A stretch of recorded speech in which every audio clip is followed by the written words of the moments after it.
امیر جماعت اسلامی کراچی منیم ظفر خان کی قیادت میں اس کی آواز پر لبیک کہتے ہوئے بڑی تعداد میں ہمارے سبو کے کراچی مارچ کا حصہ لگا کر شہر کراچی اس اور جماعت اسلامی کے پرچم ہے کہ جو ہاتھوں میں تھامے آنے والے تمام شرکا کو خوش آمدید کہتے ہیں انشاءاللہ آج فجر اعلیٰ ان کو دی جائے اور یہ رقم جنرل سے ٹیکس کے 2.5% کا 1/6% تک۔ آپ دیکھیں کراچی کو اس رقم کے کتنی ملنا تھی یہ رقم، کراچی کو یہ رقم بھی کم و بیش کی بات کرتے ہیں جو ڈیموکریسی کہتے نہیں تھکتے۔ یہ سارے لوگ آج 2009 کے بعد سے لے کر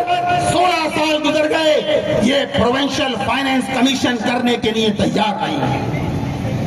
آپ سوچ رہے ہوں گے مشکل باتیں ہیں، ٹیکنیکل باتیں ہیں، لیکن یہ حقیقت ہے۔ یہ جمہوریت کی بات کرتے ہیں، یہ کہتے ہیں کہ اختیارات نچلی سطح پر منتقل کیے جائیں، اور ظالموں تم اختیارات کو کیا منتقل کرو گے؟ اگر جماعت اسلامی تمہارا تعاقب نہیں کرتی تو تم بلدیاتی انتخاب بھی نہیں کرا سکتے تھے۔